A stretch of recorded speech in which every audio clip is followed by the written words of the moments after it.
শুরু করতে চলেছি মগরা শহরে 2025 সালে সরস্বতী পুজো পরিক্রমার দ্বিতীয় পর্বের ভিডিও।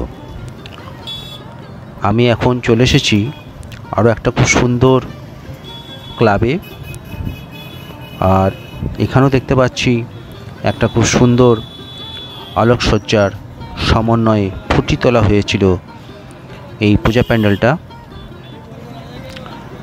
আর সেই সঙ্গে যে সূক্ষ্ম কারুকাজ এবং লাইটিংয়ের যে অপূর্ব মিশ্রণে এই পূজা প্যান্ডেলটা তৈরি করা হয়েছিল, সেটা দেখে সত্যি অবাক হয়ে গিয়েছিলাম।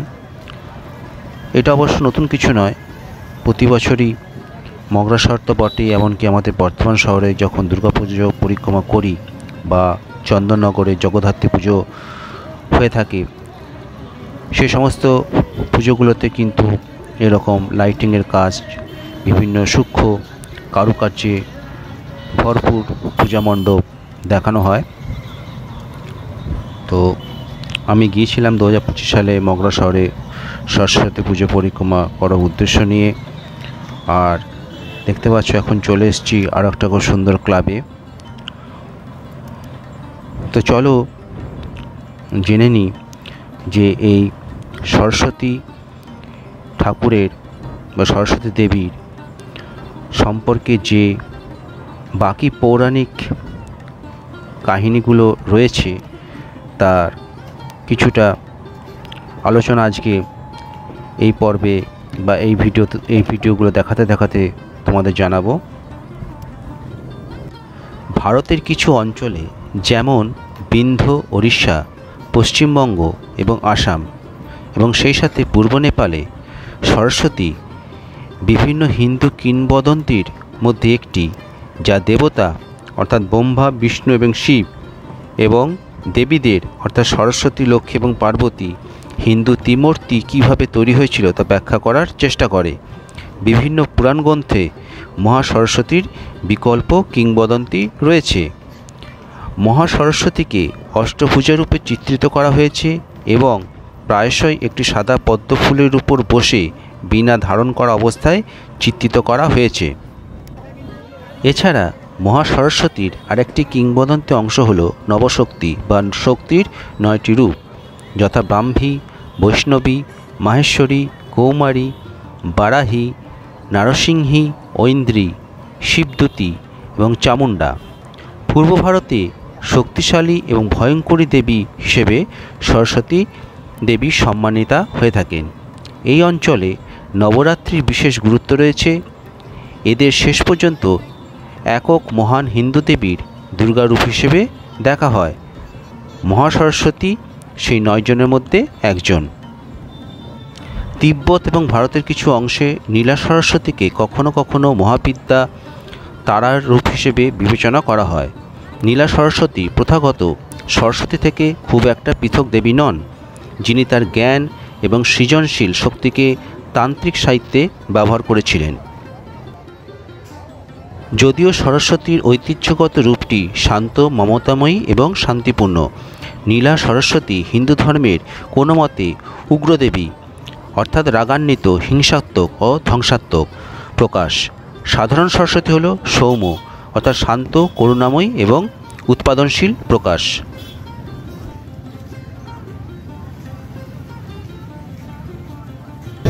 বন্ধুরা, এখন আমি চলে এসেছি মগরা শহরে আরও একটা খুব সুন্দর পূজা প্যান্ডেল, আর এই ক্লাবটার নাম হচ্ছে প্রিয় সমিতি ক্লাবে এখন আছি। আর এটা হচ্ছে আমার দ্বিতীয় দিনের মগরা শহরের পুজো পরিক্রমার 4র্থতম পূজা প্যান্ডেল।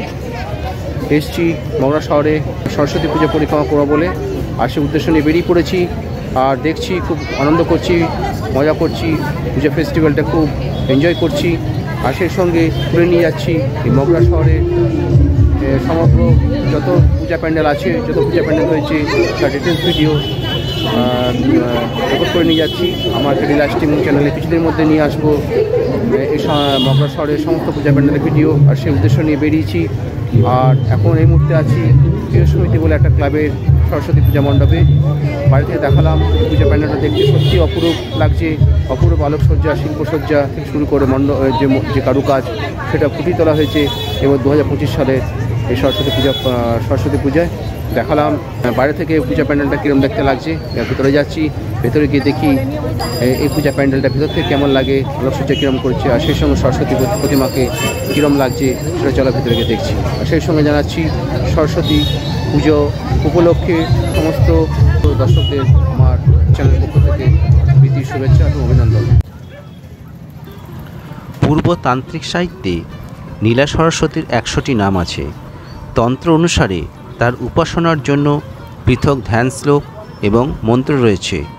তিনি ভারতের কিছু অংশে এবং ভারতের বাইরে দেবী তারার অবতার হিসেবে পূজিত হন। তিনি শুধু পূজিত হননি, দেবী সরস্বতীর রূপ হিসেবেও প্রকাশিত হয়েছেন। কাশ্মীরে দেবী উপাসনার জন্য নিবেদিত প্রাচীনতম তীর্থস্থান সারদা পীঠ দেবী সারদাকে উৎসর্গ করা হয়েছে। এটি একটি ধ্বংসপ্রাপ্ত হিন্দু মন্দির এবং বর্তমান আজাদ কাশ্মীরে অবস্থিত শিক্ষার প্রাচীন কেন্দ্র। সারদা পীঠে পূজিত দেবী সারদা হলেন দেবী শক্তির ত্রিপক্ষীয় মূর্তি, অর্থাৎ সারদা যিনি হলেন শিক্ষার দেবী, সরস্বতী যিনি হলেন জ্ঞানের দেবী, এবং বাদকবী অর্থাৎ বাক্যের দেবী যা শক্তি প্রকাশকারী। কাশ্মীরি পণ্ডিতরা বিশ্বাস করেন মন্দিরটি হল দেবীর বাসস্থান। কাশ্মীরি পণ্ডিতরা বিশ্বাস করেন যে সরস্বতী দেবীর আবাসস্থল কখনোই দেখা উচিত নয়। মন্দিরে একটি পাথরের ফলক রয়েছে যার নিচে একটি ঝর্ণা লুকিয়ে রয়েছে, যার সম্পর্কে তারা বিশ্বাস করেন যে বসন্তে দেবী সারদা নিজেকে শাণ্ডিল্য ঋষির কাছে প্রকাশ করেছিলেন। এটি কাশ্মীরি পণ্ডিত সংস্কৃতিতে জ্ঞান ও শিক্ষার গুরুত্বকে এগিয়ে নিয়ে গিয়েছিল, যা কাশ্মীরি পণ্ডিতদের কাশ্মীরে সংখ্যালঘু গোষ্ঠীতে পরিণত হওয়ার পর বজায় রেখেছিল। মহাশক্তি পীঠগুলির অন্যতম হিসেবে হিন্দুরা বিশ্বাস করে যে এটি দেবীর সতীর পতিত ডান হাতের আধ্যাত্মিক অবস্থানের প্রতিনিধিত্ব করে। মার্তণ্ড সূর্য মন্দির এবং অমরনাথ মন্দিরের পাশাপাশি কাশ্মীরি পণ্ডিতদের জন্য সারদা পীঠ হল 3টি পবিত্রতম তীর্থস্থানগুলির মধ্যে একটি। সরস্বতীকে জৈন ধর্মে জ্ঞানের দেবী হিসেবেও শ্রদ্ধা করা হয় এবং সকল শিক্ষার উৎস হিসেবে গণ্য করা হয়। তিনি শ্রুত দেবতা, সারদা এবং বাগীশ্বরী নামেও পরিচিত। সরস্বতী চতুর্ভুজা, দণ্ডায়মানা, বই, জপমালা এবং বীণা ধারণকারী। সরস্বতী তার বাহন ময়ূরের সাথে পদ্মের উপর উপবিষ্টা। সরস্বতীকে তীর্থঙ্করদের ধর্মোপদেশ প্রচারের জন্য দায়ী করা হয়ে থাকে। যে কোনো ধর্মীয় ঐতিহ্যে সরস্বতীর প্রাচীনতম মূর্তি হল কঙ্কালী টিলার মথুরা জৈন সরস্বতী।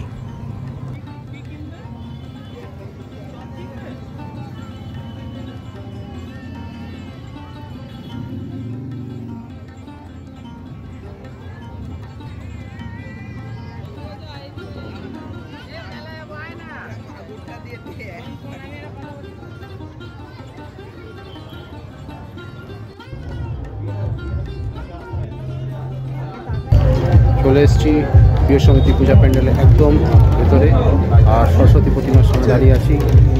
দেখাচ্ছি এই প্রিয় সমিতি ক্লাবের পূজা প্যান্ডেল ভেতর থেকে কেমন লাগে তার একটা ভিডিও।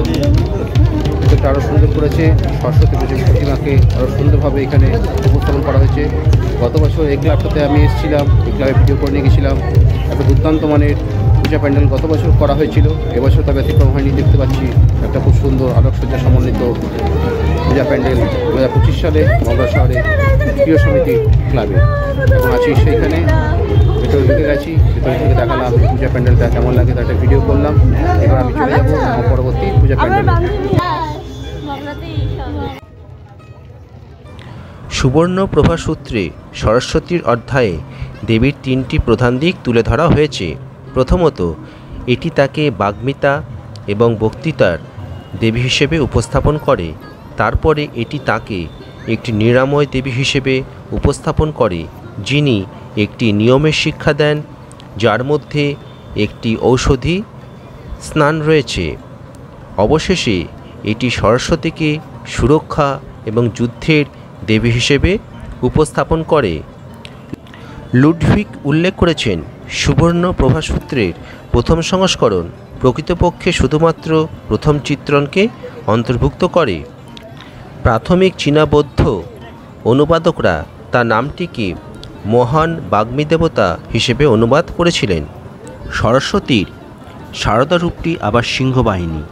ধ্যানমন্ত্র অনুযায়ী দেবী হলেন 6টি হাত বিশিষ্টা সিংহবাহিনী সারদা, যিনি সমস্ত প্রাপ্তি প্রদান করেন। তার 3টি চোখ, একটি পূর্ণিমার চন্দ্রের মতো উজ্জ্বল মুখ, তার 6টি উজ্জ্বল হাতে একটি বর্ষা, একটি ধনুক, তীর, একটি ঘণ্টা, অমৃতের একটি পাত্র এবং একটি রত্নখচিত কলস রয়েছে। সারদা শৈলে অবস্থিতা একজন হাস্যরতা দেবী। তিনি হলেন ত্রিলোক জননী, সূর্য ও অগ্নি চক্ষু বিশিষ্ট এবং 6টি হাতসহ সর্বশক্তিমান দেবী। বৌদ্ধ ধর্মে সরস্বতী একজন বিশিষ্ট দেবী হয়ে ওঠেন, যিনি অনেক বৈদিক বৈশিষ্ট্য যেমন বাক, গ্রন্থ, জ্ঞান, নিরাময় ও সুরক্ষা ধারণ করেন। তিনি মঞ্জুশ্রীর সহধর্মিণী, জ্ঞানের বোধিসত্ত্ব বা প্রজ্ঞা নামেও পরিচিত হয়েছিলেন। এছাড়া বুদ্ধিভিত্তিক ক্ষেত্রের সাথে সরস্বতীর সংযোগ নিশ্চিত হয়েছিল যে তিনি বৌদ্ধদের মধ্যে অনুগ্রহ খুঁজে পাবেন, যারা প্রজ্ঞার সেবক। এছাড়া মানসিক স্বচ্ছতা, যুক্তির ক্ষমতা, মুখস্থ করা এবং বাগ্মী দক্ষতাকে অত্যন্ত মূল্য দেওয়া হয়েছিল। তাই নিখুঁত জ্ঞানের দেবী প্রজ্ঞা পারমিতার সাথে সরস্বতীর সম্পর্ক রয়েছে। তারা একই মন্ত্র দ্বারা উদ্বুদ্ধ হতে পারেন, যা জ্ঞান দেবী এবং শিক্ষার পৃষ্ঠপোষকতার মধ্যে সাদৃশ্যের প্রতিফলন ঘটায়। বৌদ্ধ সাহিত্যে সরস্বতীর বিভিন্ন উপাখ্যান রয়েছে, যেমন বিষ্ণুর রূপ, গন্ধর্ব কুমারী, হংস শিশু, ব্রহ্মার কন্যা, হ্রদের নারী, চন্দ্রের বোন, দেবী, বাক্য, স্বর্গীয় নারী অর্থাৎ যিনি আলোকিত বাক্যের ক্ষমায়তন করেন, অভেদ্য বাকশক্তির সাথে সমৃদ্ধ দেবী, বোঝার অধিকারী, জ্ঞানের দেবী এবং প্রজ্ঞার দেবী ইত্যাদি তালিকায় তিনি ভূষিত হয়েছিলেন।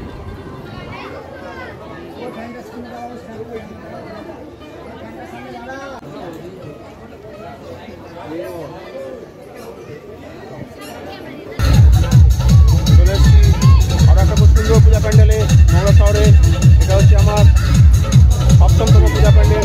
দিনের দেখাচ্ছি বাইরে থেকে পূজা প্যান্ডেল একটা ভিডিও দেখালাম এখন। আর এরপর চলে যাচ্ছি ভেতরে গিয়ে দেখি পূজা প্যান্ডেলে ভেতরটা কেমন লাগে, আলোকসজ্জা কেমন করেছে, আর সেই সঙ্গে সরস্বতী প্রতিমাকে কেমন লাগছে তার একটা দৃশ্য তুলে ধরবো আমাদের লাইভ চ্যানেলে। এখন আছি বাইরে, ভেতরে যাচ্ছি। আর এই সরস্বতী পূজা ফেস্টিভ্যালটা খুব আনন্দ করছি, খুব এনজয় করছি, আনন্দ করছি এই মুহূর্তগুলো। আর সেই মুহূর্তগুলো আনন্দ করার মুহূর্তগুলো তুলে ধরবো আমার লাইভ চ্যানেলে। সেই উদ্দেশ্য নিয়ে বেরিয়েছি, আমরা শহরে পূজা পরিক্রমা করছি। আর সেই সঙ্গে জানাচ্ছি আমার চ্যানেল আগত সমস্ত দর্শকদের আমার চ্যানেলের পক্ষ থেকে সরস্বতী পুজো উপলক্ষে আন্তরিক ভালোবাসা, প্রীতি এবং অভিনন্দন। সরস্বতীর বৌদ্ধ চিত্রগুলি হিন্দুদের দ্বারা প্রভাবিত হয়েছিল। আর একটি জনপ্রিয় চিত্র যা ছিল লেডি অব দ্য অ্যাডামান্টাইন লুট, বা যেটা বাংলায় বলা হয় বজ্রবীণা, তা হলো সরস্বতী দেবীরই আরেকটি রূপ। সরস্বতী দেবী শ্বেত দ্বিভুজা, তিনি তার স্বর্গীয় তন্ত্রী বা বীণা বাজান। যন্ত্রটি নীলকান্ত মণি দিয়ে তৈরি করা হয়েছিল এবং প্রতিটি বাদ্যযন্ত্রের ধ্বনি বের করতে সক্ষম 1000 তার রয়েছে সেই বীণায়। সরস্বতীর সুর মহাবিশ্বে বিস্তৃত। এবং তাদের কানের কাছে সবচেয়ে আনন্দদায়ক, যা সব ধরনের প্রাণীকে আনন্দিত করে। তিনি বাদ্যযন্ত্রের ভারসাম্যের জন্য উপযুক্ত একটি স্বতন্ত্র ভঙ্গিতে সেটি বাজিয়ে থাকেন।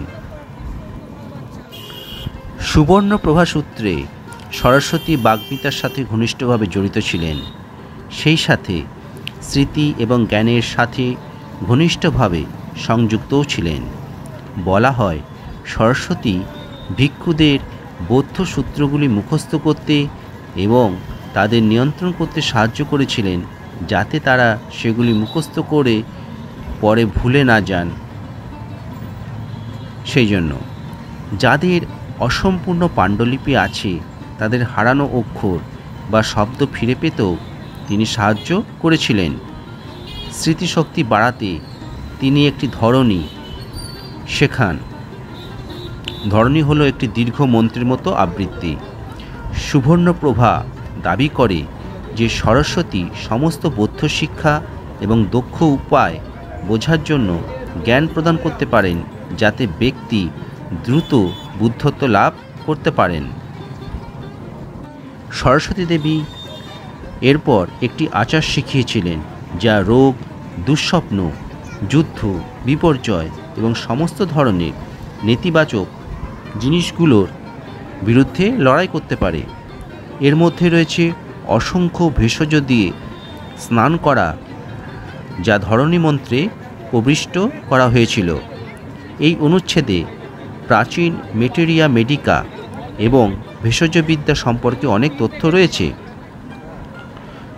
এছাড়া লুডভিগ যোগ করেছেন, এটি যজুর্বেদে ইন্দ্রের নিরাময়কারী হিসেবে তার ভূমিকা পালন করেছিল এবং প্রাচীন ভারতীয় স্নান আচারের সাথে যুক্ত হয়েছিল।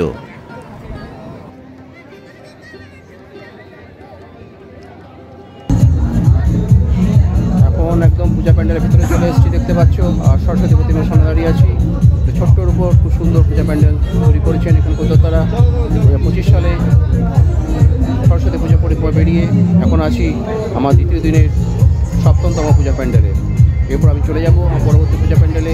আর কিছুদিনের মধ্যে নিয়ে আসবো এই পূজা প্যান্ডেলের আউটসাইড থেকে ইনসাইডের এক খুব সুন্দর ভিডিও আমার লাস্ট চ্যানেলে। Thank you.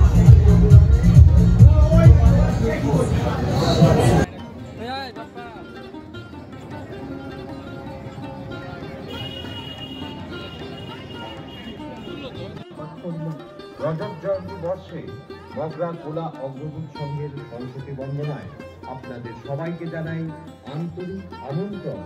এবছর আমাদের প্রতিমা নির্মাণ করি। সুবর্ণপ্রভায় অধ্যায়ের শেষ ভাগে সরস্বতী দেবী ব্রাহ্মণ কৌণ্ডিন্যের দ্বারা একজন রক্ষক দেবী হিসেবে ভূষিতা হয়েছিলেন। এই বিভাগে দেবীকে আমন্ত্রণ জানানো হয়েছিল এবং জ্ঞান অর্জনের জন্য তার আশীর্বাদ পাওয়ার জন্য ধরনী এবং আচার শেখানো হয়েছিল।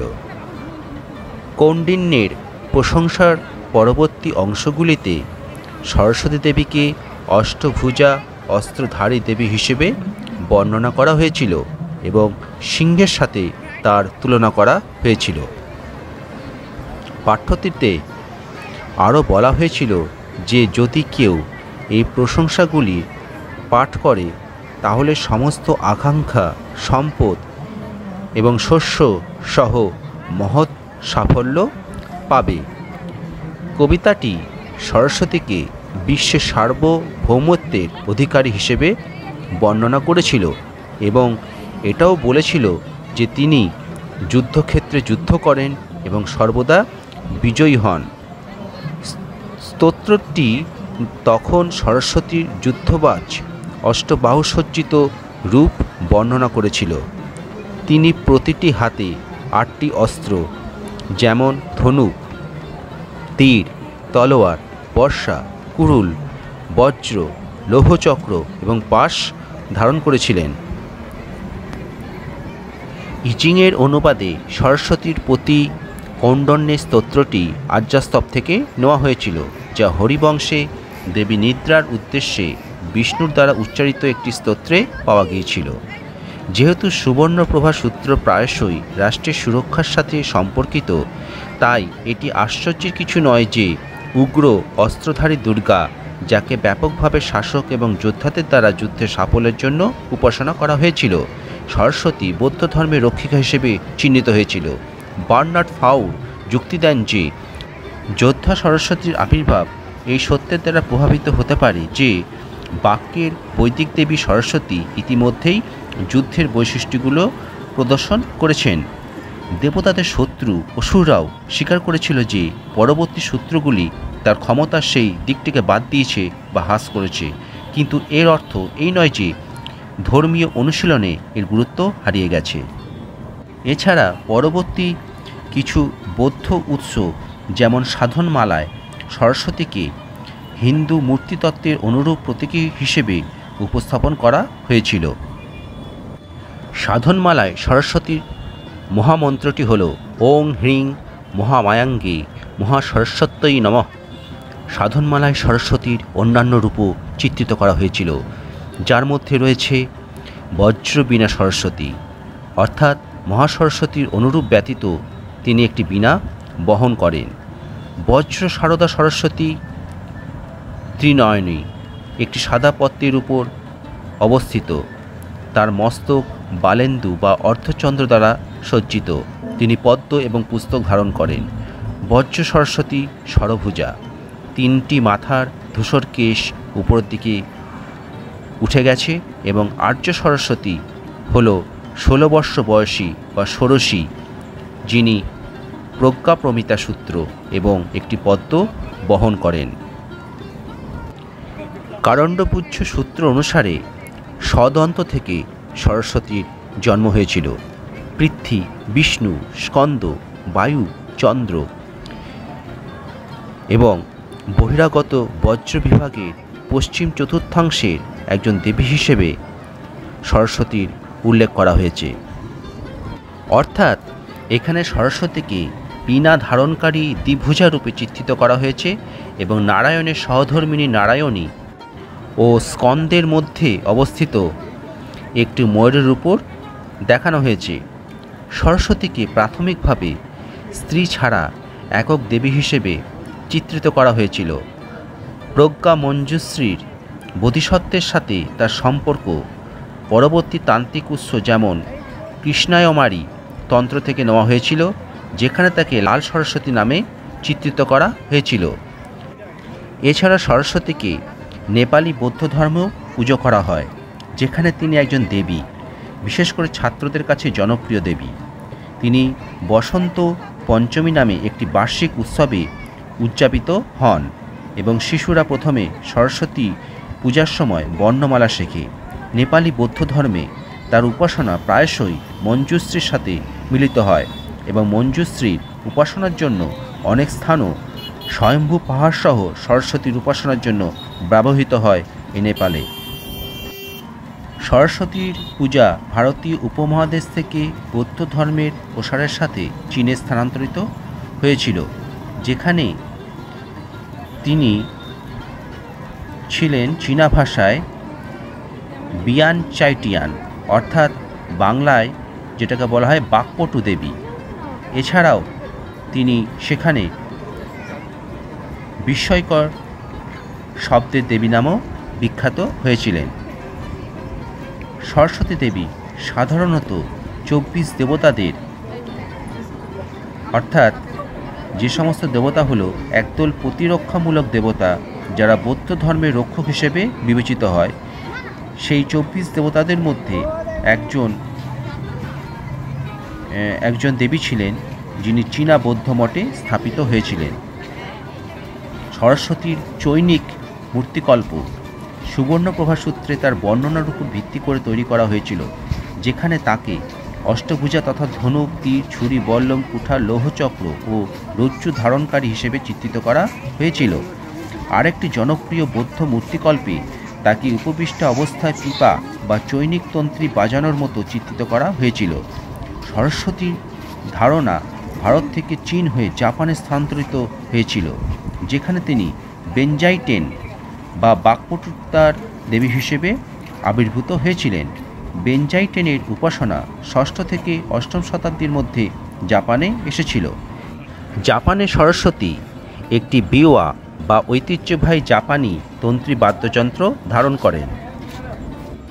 জাপানের উগাফুকু তীর্থস্থান বা নাগোয়ার কাওয়াহারা তীর্থস্থানের মতো জাপান জুড়ে অসংখ্য স্থানে তাকে স্থাপিত করা হয়েছিল।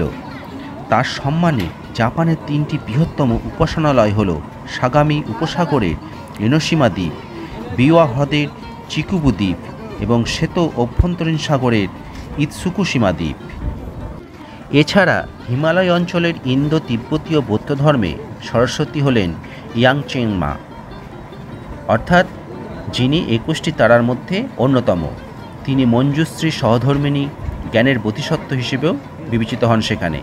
সরস্বতী হলেন ঐশ্বরিক মূর্ত প্রতীক, আলোকিত বাগ্মিতা ও অনুপ্রেরণা দাত্রী। তিব্বতী বৌদ্ধ ধর্মে সৃজনশীল প্রচেষ্টায় নিযুক্ত সকলের জন্য তিনি কলা, বিজ্ঞান, সঙ্গীত, ভাষা, সাহিত্য, ইতিহাস, কবিতা ও দর্শনের পৃষ্ঠপোষক ছিলেন। চলে এসেছি আরও একটা খুব সুন্দর পূজা প্যান্ডেলে। এটা মগরার গঞ্জে অবস্থিত। গঞ্জে এসছি এখন। গঞ্জে 2-3টে পুজো হয়, আর এই 2-3টে পুজো দিয়ে আমি 2025 সালে মগরার সরস্বতী পুজো পরিক্রমা শেষ করে দেবো। এখন এসছি প্রথম পূজা প্যান্ডেলে, মগরার গঞ্জে এসছি। ছোট্টর উপর খুব সুন্দর পূজা প্যান্ডেলে ঢুকেছি। দেখাচ্ছি পূজা প্যান্ডেলের ভেতরের দৃশ্য, বাইরের দৃশ্য দেখালাম, এবার ভেতরের দৃশ্য দেখাচ্ছি। এবার সরস্বতী প্রতিমার কাছেই যাচ্ছি। সরস্বতী প্রতিমা কেমন বছর করা হচ্ছে সেটা দেখি, আর কিছুদিনের মধ্যে নিয়ে আসবো এই পূজা প্যান্ডেলের এক ভিডিও মাত্র লাইভস্ট্রিম চ্যানেলে। এখন আছি মগরার গঞ্জে, এটা খুব সুন্দর ছোট্টর উপর পূজা প্যান্ডেলে।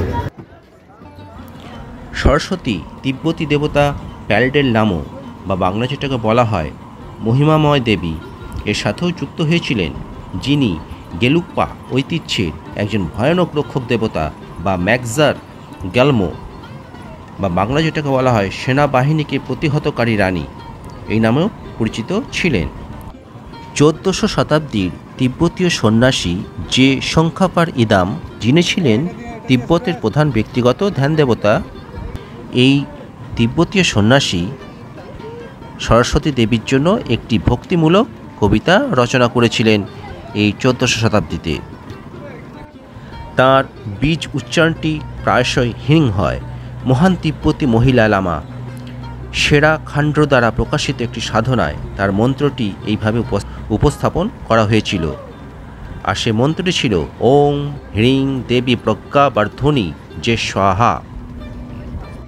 এছাড়া বার্মিজ বৌদ্ধ ধর্মে সরস্বতী থুরাথাদি বা গুরুত্বপূর্ণ নাট বা বর্মী দেবতা এবং বৌদ্ধ ধর্মগ্রন্থ ত্রিপিটকে পণ্ডিত, ছাত্র এবং লেখকদের একজন অভিভাবক দেবী হিসেবে ভূষিতা হয়েছিলেন। মায়ানমারের শিক্ষার্থীরা প্রায়শই তাদের পরীক্ষার আগে এই সরস্বতী দেবীর আশীর্বাদ প্রার্থনা করে। এছাড়া প্রাচীন থাই সাহিত্যে সরস্বতী বাক ও বিদ্যার দেবী, ব্রহ্মার সহধর্মিণী। সময়ের সাথে সাথে থাইল্যান্ডে হিন্দু এবং বৌদ্ধ ধারণাগুলি একত্রিত হয়েছিল।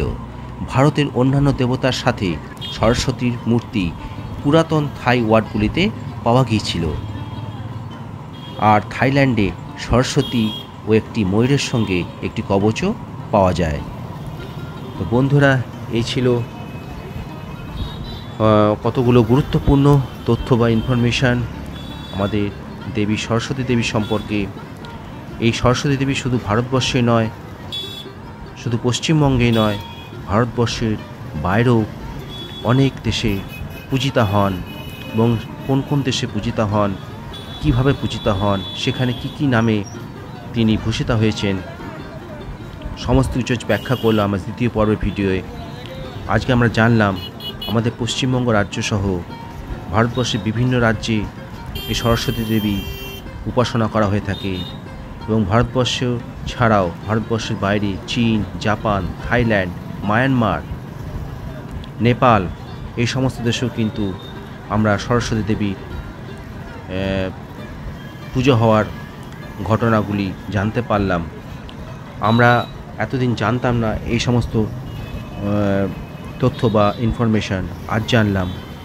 এবং শুধু তাই নয়, পশ্চিমবঙ্গ সহ ভারতবর্ষে সরস্বতী দেবী কী নামে পরিচিত হয়েছিলেন, তার পেছনে কী মহাকাব্য লুকিয়ে আছে, কী পৌরাণিক কাহিনী লুকিয়ে আছে, সেগুলো তো জানলাম। সেই সঙ্গে ভারতবর্ষের বাইরে বিভিন্ন দেশে তিনি কী নামে পরিচিত, তাকে কী নামে ডাকা হয়, তার নামের সেই কাহিনী উৎস কোথা থেকে এসছে, তাদের কি সেই সমস্ত দেশে কি পৌরাণিক কাহিনী আছে আমাদের এই সরস্বতী দেবী সম্পর্কে, সমস্ত কিছু আজকে ডিটেলস জানতে পারলাম। তো এখন দেখতে পাচ্ছ আমি এখন মগরা শহরে সে সরস্বতী পূজা পরিক্রমা করছি। দেখে চলেছি একটার পর একটা সুন্দর পূজা প্যান্ডেল। দেখো চলে এসেছি আরও একটা খুব সুন্দর পূজা প্যান্ডেলে। আর এই পূজা প্যান্ডেলটার শুধু লাইটিংয়ের কাজ দেখো, আর এই গোটা পূজা প্যান্ডেলটা কিন্তু কাঠের কাজের উপর তৈরি করা হয়েছে, সব কাঠ দিয়ে তৈরি করা হয়েছে। আর এই যে সামনে প্রতিমাকে দেখতে পাচ্ছ, এটাও কাঠ দিয়ে তৈরি করা হয়েছে। এক অপরূপ শিল্প নৈপুণ্যে ফুটিয়ে তোলা হয়েছে এই পূজা মণ্ডপটা। সত্যি অবাক হয়ে যাচ্ছিলাম। গত বছর দেখেছিলাম এরকম কাঠ দিয়ে নির্মিত পূজা প্যান্ডেল। এই পূজা প্যান্ডেলটা দেখেছিলাম মনে হচ্ছে। তো 2025 সালে সরস্বতী পূজা পরিক্রমায় বেরিয়ে আমি একটা জিনিস লক্ষ্য করলাম যে সমস্ত পূজা প্যান্ডেলগুলোতে যে স্ট্রাকচারে বা যে ধাঁচে পূজা মণ্ডপ তৈরি করা হয়েছিল সেই স্ট্রাকচারটাই রেখে দিয়েছে, অর্থাৎ কোনো রদবদল করা হয়নি। আমাদের বর্ধমান শহরে যেমনি 2024 সালে যে পূজা প্যান্ডেলটা তৈরি করা হয়েছে, পরের বছর কিন্তু সেই পূজা প্যান্ডেলটার কোনো অস্তিত্ব থাকে না। অর্থাৎ সেই পূজা প্যান্ডেলটা অন্য কোনো ক্লাবে দেখতে পাওয়া যায় না, বা সেই পূজা প্যান্ডেল বা সেই ক্লাবে যেটা দেখানো হয়েছিল আগের বছর সেই ক্লাবটাতে কিন্তু আর দেখায় না। সম্পূর্ণ অন্য ধাঁচের পূজা মণ্ডপ হয়ে থাকে, অন্য স্ট্রাকচারে অন্য থিমের পূজা মণ্ডপ হয়ে থাকে। কিন্তু মগরা শহরে দেখলাম, আমি হয়তো অনেক দিন পর গেছি বলে আমার গত বছর খুব ভালো লেগেছিল। সত্যি ভালো করেছিল প্রত্যেকটা পূজা প্যান্ডেল, অভিভূত হয়ে গেছিলাম। আর সেই জন্য এক নতুন আশা নিয়ে গিয়েছিলাম 2025 সালে, যে ভেবেছিলাম যে আরও হয়তো উন্নত পূজা প্যান্ডেল দেখতে পাবো, অন্য ধাঁচের অন্য থিমের। কিন্তু বাস্তবে সেটা হয়নি। বাস্তবে বরং গত বছর যে ধাঁচের পূজা প্যান্ডেল দেখেছিলাম সেই ধাঁচগুলোই রেখে দেওয়া হয়েছে, সেই স্ট্রাকচারে রেখে দেওয়া হয়েছে। যেমন এই যে এই পূজা প্যান্ডেলটা এখন দেখতে পাচ্ছি কাঠের তৈরি করা হয়েছে, সেই কাঠেরই পূজা প্যান্ডেল তৈরি করা হয়েছে। তো হয়তো ডিজাইনটা সামান্য চেঞ্জ করা হয়েছে, এদিক ওদিক করা হয়েছে, কিন্তু সেই স্ট্রাকচার, সেই ধাঁচ, সেই গতানুগতিক ধাঁচেই তৈরি করা হয়েছে। আর সরস্বতী প্রতিমাকে কিন্তু বিগত 2 বছর ধরে যেরকম দেখছি, গত বছর থেকে শুরু করেছি, গত বছর যেরকম দেখেছিলাম সেই ধাঁচেই প্রত্যেকটা পূজা প্যান্ডেলে সেই একটা ক্যানভাসের আকারে দেখানো হয়েছে। একটা দুটো প্যান্ডেল বাদ দিয়ে, যেমন এই পূজা প্যান্ডেলটায় সরস্বতী প্রতিমাকে কিন্তু অন্য রূপে দেখানো হচ্ছে। এই দেখো এখানে কিন্তু 4 হাত সরস্বতীকে দেখানো হয়েছে। দেখো, ঠিক আছে, যেটা আমি বলছিলাম যে আমাদের দ্বিভুজা সরস্বতী শুধুমাত্র পশ্চিমবঙ্গে দেখা যায়, কিন্তু সরস্বতী কিন্তু 4 হাতের হয়ে থাকে, যেটা এখানে দেখানো হয়েছে। যেটা ভারতবর্ষের অন্যান্য রাজ্যে বা অন্যান্য যে সমস্ত জায়গা আছে সে সমস্ত জায়গায় সরস্বতী প্রতিমার যে করা হয়, পুজো করা হয়, সেখানে কিন্তু চতুর্ভুজা সরস্বতীর পুজো করা হয়ে থাকে। তো এখানে সেই চতুর্ভুজা সরস্বতীর প্রতিমাকে দেখানো হয়েছে। তোমরা হয়তো এটা অনেকে জানো না, তোমরা অনেকেই জানো সরস্বতী দ্বিভুজা হয়ে থাকে, কিন্তু সরস্বতী ঠাকুর চতুর্ভুজা হয়ে থাকে, সেটা এই প্যান্ডেলে দেখতে পাচ্ছি। দেখো এখন চলে এসেছি আবার রাস্তায় যাচ্ছি আরও একটা খুব সুন্দর পূজা প্যান্ডেলে। ওই পূজা প্যান্ডেলটা দেখে বেরিয়ে এলাম। বেরিয়ে সেই একই সেম ধাঁচে লাইটিংয়ের কাজ, কোনো পরিবর্তন নেই।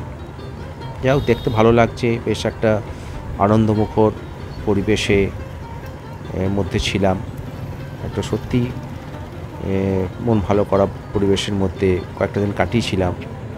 তো সেটাই দেখাচ্ছি এখন।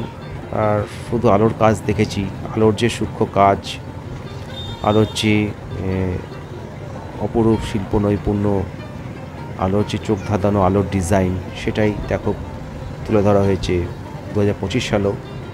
2024 সালে যেরকম দেখেছিলাম সেরকমভাবে তৈরি করা হয়েছে। আর এখন এই যে ক্লাবটা সামনে দাঁড়িয়ে আছে এটার নাম হচ্ছে অভিযান সংঘ। অভিযান সংঘ ক্লাবের পূজা মণ্ডপে এসছি, এখন ভেতরে ঢুকছি আস্তে আস্তে। খুব সুন্দর সুসজ্জিত চোখ ধাঁধানো আলোর কাজের সঙ্গে দেখতে পাচ্ছি এক সুন্দর পূজা প্যান্ডেল। এই দেখো এই পূজা প্যান্ডেলটা যেটা ঢুকছি এখন, এইটা কিন্তু আমাদের গত বছর চণ্ডীতলা অগ্রগামী সংঘ ক্লাবে দেখানো হয়েছিল। আমি গত বছর পূজা পরিক্রমা যখন করেছিলাম প্রথমেই যে ক্লাবটার ভিডিও দেখেছিলাম চণ্ডীতলা অগ্রগামী ক্লাব, সেই ক্লাবে কিন্তু এই পূজা মণ্ডপটা দেখানো হয়েছিল, আর একটু বড় আকারে দেখানো হয়েছিল। আর এটাও একটু ওই সেম পূজা প্যান্ডেল দেখানো হয়েছে একটু ছোট আকারে, সেই সেম স্ট্রাকচার সেম ধাঁচ। অর্থাৎ মানে 2024 সালে চণ্ডীতলা অগ্রগামী সংঘ ক্লাবে যে পূজা প্যান্ডেলটা দেখানো হয়েছিল আমাদের বর্ধমান শহর হলে এই পূজা প্যান্ডেলটা কিন্তু আর অন্য কোনো ক্লাবে কিন্তু দেখানো হতো না। কিন্তু দেখো মগরায় সেটা কিন্তু হয়নি, অর্থাৎ সেই একই পূজা প্যান্ডেল অন্য ক্লাবে দেখানো হচ্ছে। যাই হোক, এইটা একটা ব্যতিক্রম আমাদের বর্ধমান শহরে পূজা প্যান্ডেলগুলোর সঙ্গে এই মগরা শহরে পূজা প্যান্ডেল এটা একটা ব্যতিক্রম। কিন্তু সত্যি পূজা প্যান্ডেলটা একটা দৃষ্টিনন্দনীয় পূজা প্যান্ডেল। আর কিছুটা চেঞ্জ করা হয়েছে, একদম যে সেম ধাঁচের মানে পূজা প্যান্ডেল তৈরি করা হয়েছে তা নয়, কিছুটা চেঞ্জ রদবদল করা হয়েছে। আর সরস্বতী প্রতিমাকে খুব সুন্দর লাগছে এখানে। আর এখানে সরস্বতী প্রতিমাকে একটা খুব সুন্দর সাজে দেখানো হয়েছে, পদ্ম ফুলের উপর বসে আছে মা সরস্বতী। আর এই স্ট্রাকচারটা দেখো, ঠিক এই স্ট্রাকচারটা দেখেছিলাম আমাদের গত বছর চণ্ডীতলা অগ্রগামী সংঘ ক্লাবে, কিন্তু সরস্বতী প্রতিমাকে এখানে অন্যভাবে দেখানো হয়েছে। আর গত বছর সরস্বতী প্রতিমাকে দেখেছিলাম একটা ক্যানভাসের আকারে, এবছর একদম সামনাসামনি একটা পদ্ম ফুলের উপর বসে আছে, পদ্ম ফুলে আশিনা সরস্বতীকে দেখানো হয়েছে। চলে এসেছি আরও একটা খুব সুন্দর পূজা মণ্ডপে। আর এই পূজা মণ্ডপটার বৈশিষ্ট্য হচ্ছে দেখো, এইটা কিন্তু টোটালটাই আলো দিয়ে তৈরি করা হয়েছে। অর্থাৎ এখানে কিন্তু কোনো কাঠের কাজ বলো বা শোলার কাজ বলো বা কাপড়ের কাজ বলো, কিচ্ছু কোনো কাজ নেই। দেখো শুধু আলো, মানে চোখ ধাঁধিয়ে যাচ্ছিল, মানে এত আলো রিফ্লেক্ট হচ্ছিল যে চোখ বন্ধ করে প্রায় বলতে গেলে এই ভিডিওটা আমি করেছি। মানে এখানে কেউ বেশিক্ষণ দাঁড়িয়ে থাকতে পারবে না, এত আলোর ঝলকানি লাগছিল চোখে। যে কারণে দেখো এখানে কিন্তু কোনো লোক নেই, কিন্তু একটা অভিনব প্রচেষ্টা। আমি গত বছর দেখিনি এরকম পূজা প্যান্ডেল, গত বছর কেন কোনো পূজার মানে পূজা পরিক্রমাতে আমি এরকম ধাঁচের পূজা প্যান্ডেল দেখিনি, এই প্রথম দেখছি। গোটা পূজা প্যান্ডেলটা দেখো পুরোটাই কিন্তু আলো দিয়ে তৈরি করা হয়েছে, যেখানে তাকাচ্ছে শুধু আলোর কাজ। সিলিং দেখো আলো, মানে ছোটো ছোটো টুনি বাল্ব দিয়ে সিলিংটা তৈরি করা হয়েছে। যে দেওয়ালে যে ছবিগুলো দেখতে পাচ্ছি সব আলো দিয়ে তৈরি করা হয়েছে, অর্থাৎ কোনো কিন্তু কাপড় নেই এখানে, কাপড় বা যেটাকে বলো কাঠ বা শোলা বা বাঁশ কিচ্ছু নেই, শুধু সূক্ষ্ম সূক্ষ্ম আলোর বিন্দু দিয়ে, আলোর টুনি বাল্ব দিয়ে, আলো স্ট্রাকচার দিয়ে, আলো দিয়ে বিভিন্ন মূর্তি তৈরি করা হয়েছে। সেই আলোর ডিজাইন দিয়ে পূজা প্যান্ডেলটা তৈরি করা হয়েছিল, অবাক হয়ে গিয়েছিলাম। আর এরকম ধাঁচের পূজা প্যান্ডেল আমি জীবনে প্রথম দেখলাম, সত্যি অভিনব প্রচেষ্টা। ধন্যবাদ জানাচ্ছি এখানকার উদ্যোক্তাদের, যারা এরকম একটা সুন্দর পূজা প্যান্ডেল তৈরি করেছিলেন 2025 সালে সরস্বতী পুজোয় মগরা শহরে। আর এই পূজা প্যান্ডেলটা দেখে আমি এখন বেরিয়ে যাচ্ছি আর দেখাচ্ছি পূজা প্যান্ডেলটা যে আলোর যে চোখ ধাঁধানো আলোর কাজ, তার একটা ভিডিও।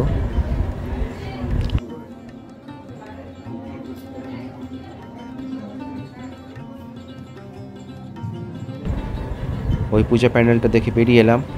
এইখানেও দেখো রাস্তায় হাঁটছি, সেখানেও একটা খুব সুন্দর আলোর কাজ দেখতে পাচ্ছি। একটা কচ্ছপকে দেখো তৈরি করা হয়েছে আলো দিয়ে, আলোর কচ্ছপ তৈরি করা হয়েছে। এখানে একটা আলো দিয়ে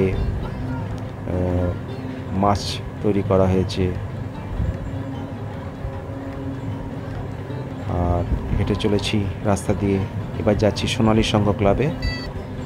সোনালী সংঘ ক্লাবের ভেতর আস্তে আস্তে ঢুকে পড়ছি।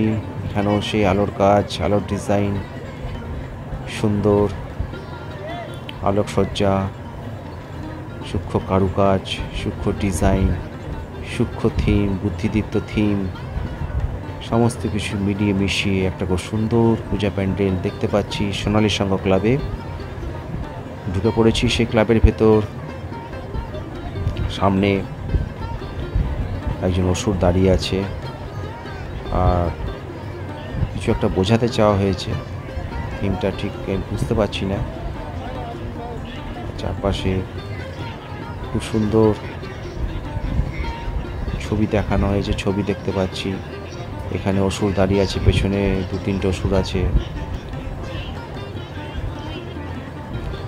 আর যে সুন্দর সূক্ষ্ম যে ডিজাইন, আলোর কাজ ফুটিয়ে তোলা হয়েছে সোনালী সংঘ ক্লাবে 2025 সালে।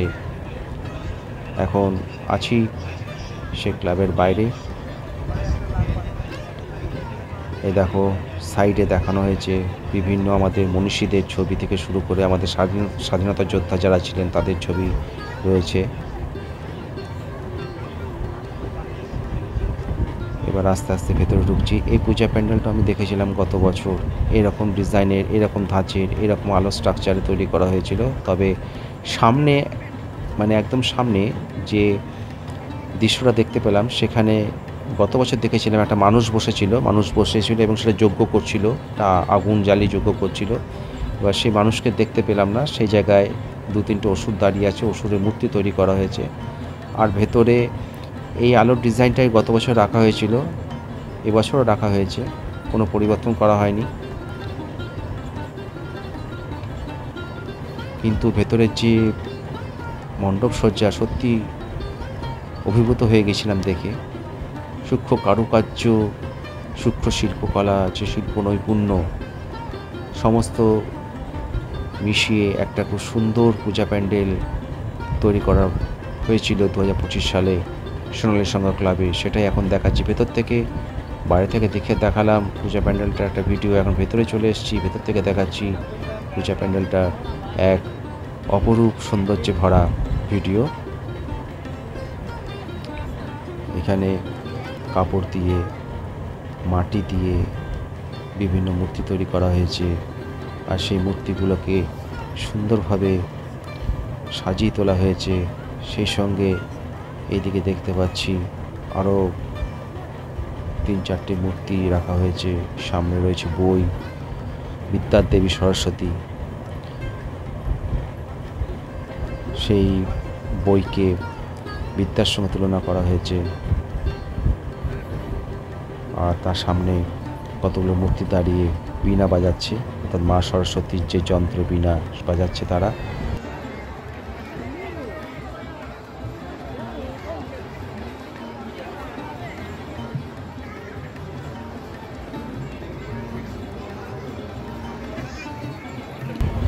একটা খুব সুন্দর চিন্তাধারা ফুটিয়ে তোলা হয়েছে সোনালী সংঘ ক্লাবে 2025 সালে।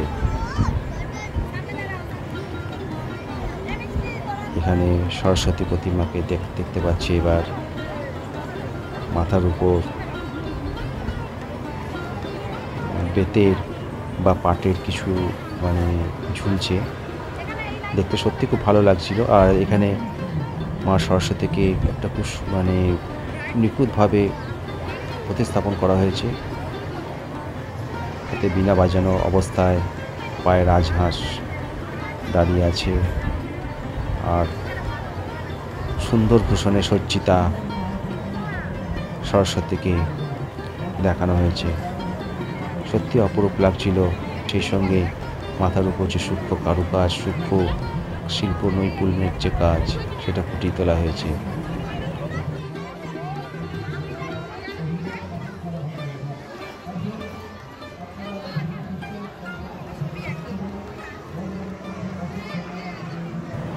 দেওয়ালে দেখতে পাচ্ছি সুন্দর সুন্দর ছবির সঙ্গে সুন্দর সুন্দর ডিজাইন, সুন্দর সুন্দর ছবি মাটিতে তৈরি করা হয়েছে, মাটির ক্যানভাস তৈরি করা হয়েছে। বেরিয়ে এলাম সোনালী সংঘের পূজা মণ্ডপ থেকে। এবার আবার যাচ্ছি আরও একটা খুব সুন্দর পূজা প্যান্ডেলে। রাস্তায় দেখতে পাচ্ছি খুব সুন্দর আলোর কাজ, চোখ ধাঁধানো আলোর কাজ। চন্দননগরে জগদ্ধাত্রী পুজোর সময় এরকম আলোর কাজ তোমরা দেখতে পাবে, সেটা মগরা শহরে দেখানো হয়েছে। সরস্বতী পুজোয় চন্দননগর কিন্তু মগরা থেকে খুব দূরে নয়, খুব কাছেই। তাই চন্দননগরের থেকে যদি শিল্পীদের নিয়ে এসে এরকম আলোর ডিজাইন তৈরি করা হয়, অবাক হওয়ার কিছু না। এবার দেখো যে ক্লাবটায় যাচ্ছি, মানে মাথা খারাপ হয়ে যাবে। এরকম ক্লাব, এইরকম মণ্ডপ সজ্জা আমি প্রথম দেখলাম, যে আলো দিয়ে এরকম একটা পূজা প্যান্ডেল তৈরি করা যায়। আলোর ডিজাইনগুলো দেখো শুধু, অনেক দিন বাদে, সত্যি বলছি অনেক দিন বাদে, 2024 সালেও দেখিনি এরকম পূজা প্যান্ডেল। আর এটা সম্পূর্ণ একটা ইউনিক ধাঁচের পূজা প্যান্ডেল তৈরি করা হয়েছে। আমি 2024 সালে তো দেখতে পাইনি এরকম পূজা প্যান্ডেল। সেই সঙ্গে আমাদের বর্ধমান শহরে যত দুর্গাপুজো প্যান্ডেল আমি দেখেছি, আজ পর্যন্ত এরকম পূজা প্যান্ডেল কিন্তু আমি দেখিনি। এরকম লাইটিংয়ের কাজ, আমি যখন ভেতরে ঢুকছিলাম এই পূজা প্যান্ডেলটার, অনেক চোখ ধাঁধিয়ে যাচ্ছিল, যে মনে হচ্ছিল না কোনো পূজা প্যান্ডেলে এসেছি, মনে হচ্ছিল মানে কোনো স্বর্গে চলে এসেছি। আর এত মানে সাদা দ্যুতির আলো, মানে চোখ ধাঁধিয়ে যাচ্ছিল। আমি অবাক হয়ে যাচ্ছিলাম যে একটা পূজা প্যান্ডেল যে এইভাবে প্রেজেন্ট করলেন উদ্যোক্তারা। আর এর পেছনে যে মানে যে মাথার যে কাজ, মাথার বুদ্ধিদীপ্ত কাজ, যে পরিশ্রম, যে কারিগররা তৈরি করেছেন, তাদের কোথা থেকে আনা হয়েছিল, সত্যি অবাক হয়ে যাচ্ছিলাম যখন এই পূজা প্যান্ডেল দেখছিলাম। লাইটিংয়ের কাজ দেখো শুধু, সিলিংয়ে যে আলোগুলো ঝুলছে, সে আলোর যে কাজ, সেটা দেখে সত্যি অবাক হয়ে যাচ্ছিলাম। সেই সঙ্গে এই সাইডগুলোতে দেখো, সাইডগুলোর যে ডিজাইনটা আলোর ডিজাইন করা হয়েছে, যে মণ্ডপটাকে যেভাবে সাজিয়ে তোলা হয়েছে, সত্যিই অবাক করার মতো একটা পূজা প্যান্ডেল দেখেছিলাম। এইবার দেখো এখানে সামনে যাচ্ছি, সামনে সরস্বতী প্রতিমাকে কীভাবে প্রেজেন্ট করা হয়েছে এখানে দেখো।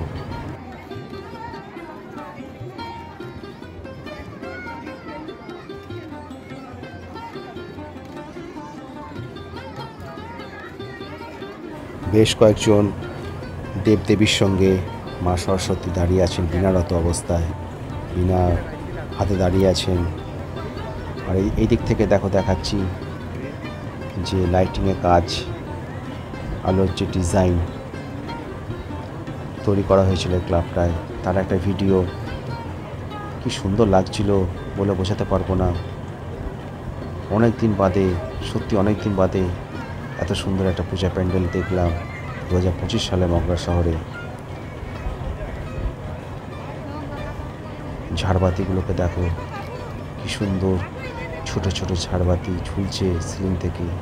আর সেই সঙ্গে সাদা রঙের আলোগুলো ঝুলছে। একটা মনে হচ্ছিল যেন সাদা রঙের দ্যুতি চারদিকে ছড়িয়ে পড়ছে, সাদা আলোর দ্যুতি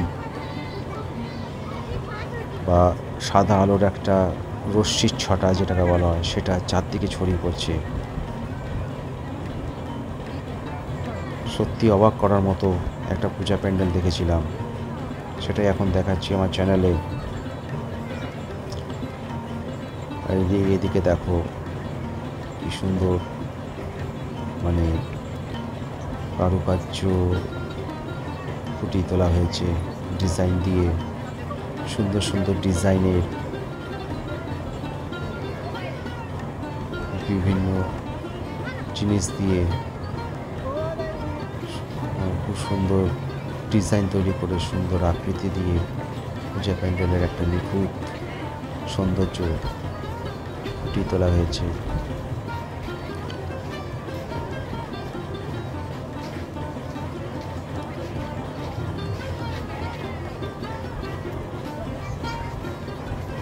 এখানে প্রতিমার মাথায় আরও অনেক দেবদেবীকে দেখতে পাচ্ছি। আর সেই সঙ্গে দেখতে পাচ্ছি যে কাজ, যে সূক্ষ্ম কারুকার্য, মানে যে কারুকার্য সরস্বতী প্রতিমাকে তৈরি করা হয়েছে, সেটা ভাষায় প্রকাশ করা যাবে না। সত্যি অবাক হয়ে যাচ্ছিলাম। এই পূজা প্যান্ডেলটার সঙ্গে সরস্বতী প্রতিমার যে নিখুঁত ডিজাইন, মাথায় টোপরটা দেখো, টোপরের ডিজাইনটা দেখো, মাথায় যে টোপরটা লাগানো হয়েছে সেই টোপরের ডিজাইনটা শুধু দেখো, আর চারপাশে সূক্ষ্ম কারুকাজগুলো দেখো। অবাক হয়ে যাচ্ছিলাম।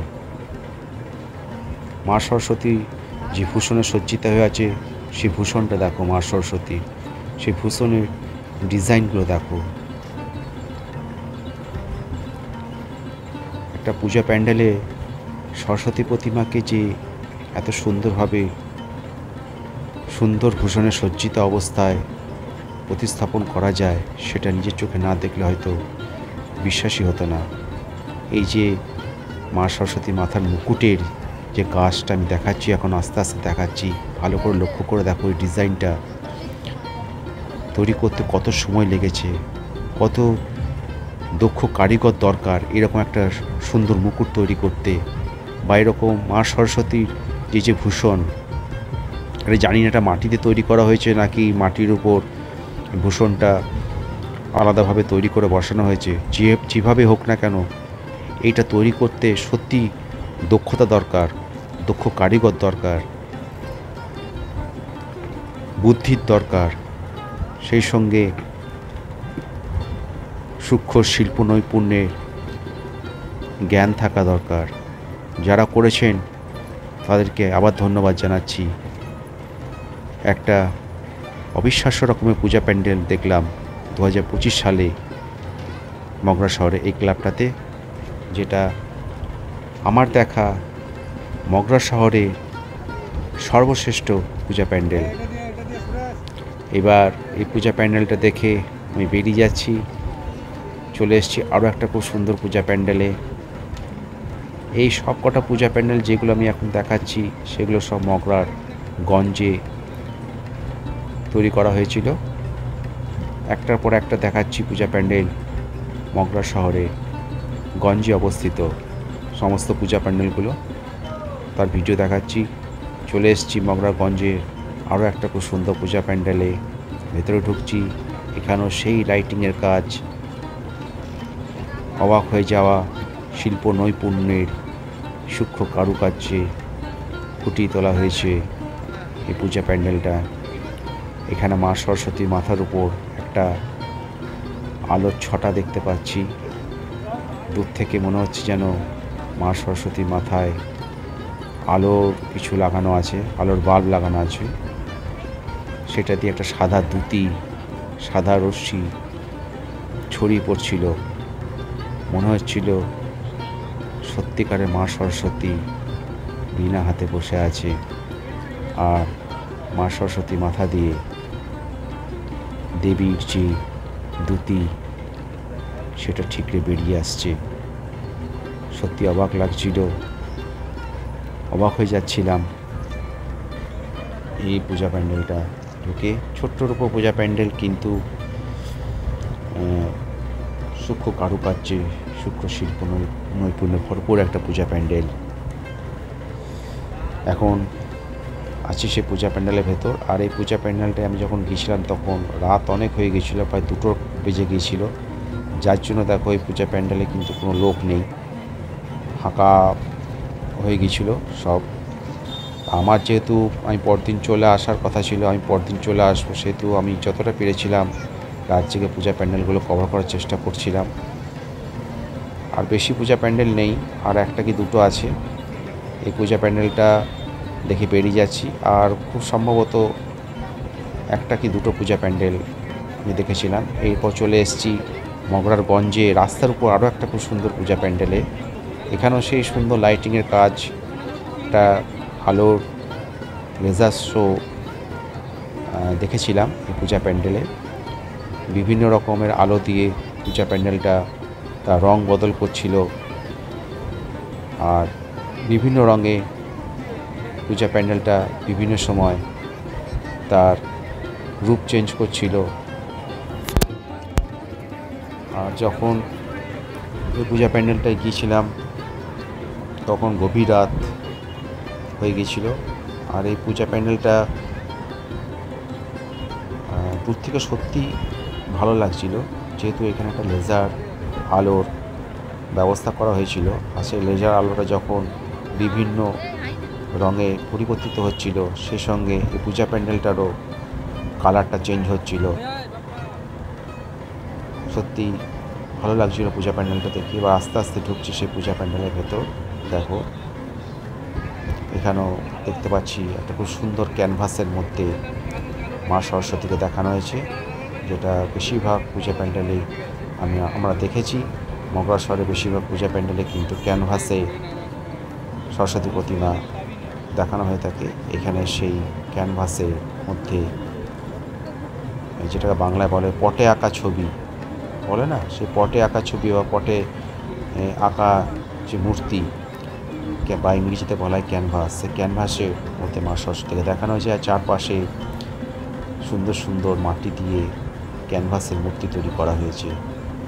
এটা তৈরি করতেও যথেষ্ট দক্ষতা লাগে, যথেষ্ট বুদ্ধি লাগে, যথেষ্ট শিল্প নৈপুণ্যের দরকার হয়, দক্ষ কারিগরের দরকার হয়।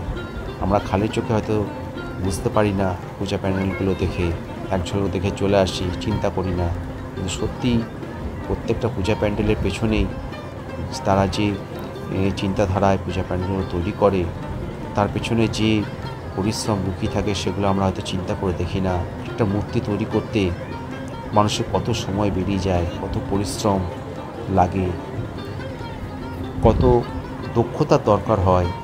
বা এই দেওয়ালে যে এক একটা মূর্তি আমরা দেখতে পাচ্ছি, এক একটা মূর্তিকে তৈরি করতে কত সুদক্ষ কারিগরের দরকার হয়, সেগুলো আমরা চিন্তা করে দেখি না। আমাদের এগুলো চিন্তা করতে হবে।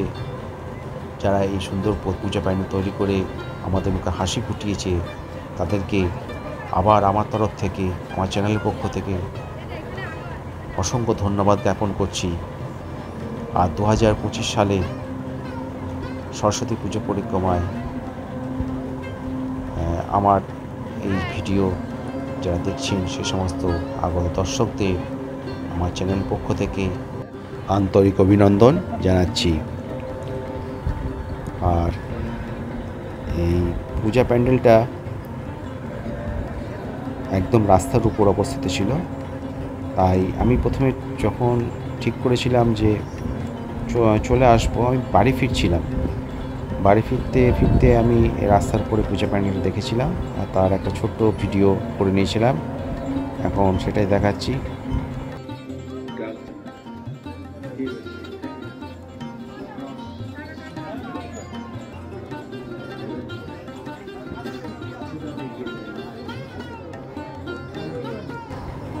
আর এখানে দেখো সরস্বতীকে ক্যানভাসের মতো দেখানো হয়েছে, অর্থাৎ হাতে করে একটা অয়েল পেন্টিং করা হয়েছে। সে অয়েল পেন্টিংয়ের উপর মা সরস্বতীর মাটির মূর্তি তৈরি করে মা সরস্বতীকে দেখানো হয়েছে। দূর থেকে মনে হচ্ছে যেন মা সরস্বতীকে একটা 3D আকারে আঁকা হয়েছে, কিন্তু আঁকা হয়নি। আঁকা হয়েছে ঠিকই, পেছনের ছবিটা আঁকা হয়েছে, সেটা পেন্টিং করে আঁকা হয়েছে। আর সে পেন্টিংয়ের উপর মাটি দিয়ে মা সরস্বতীর মূর্তি প্রতিস্থাপন করা হয়েছে, যেটা দূর থেকে দেখে মনে হচ্ছে একটা 3D ছবি মা সরস্বতী তৈরি করা হয়েছে। মনে হচ্ছে সেই পেন্টিংয়ের ভেতর থেকে মা সরস্বতী বেরিয়ে আসছে, অর্থাৎ মা সরস্বতী মূর্তির সঙ্গে সে পেন্টিংয়ের একটা গ্যাপ দূর থেকে বুঝতে পারা যাচ্ছে। দেখতে সত্যি খুব ভালো লাগছিল। আর এখানে খুব সুন্দর ভূষণে মা সরস্বতীকে সজ্জিতা করা হয়েছে,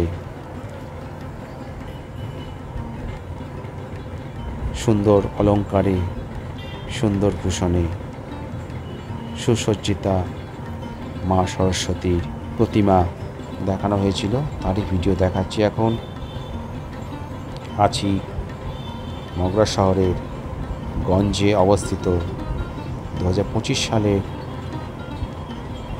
একটা খুব সুন্দর ক্লাবে, সুন্দর পূজা মণ্ডপে।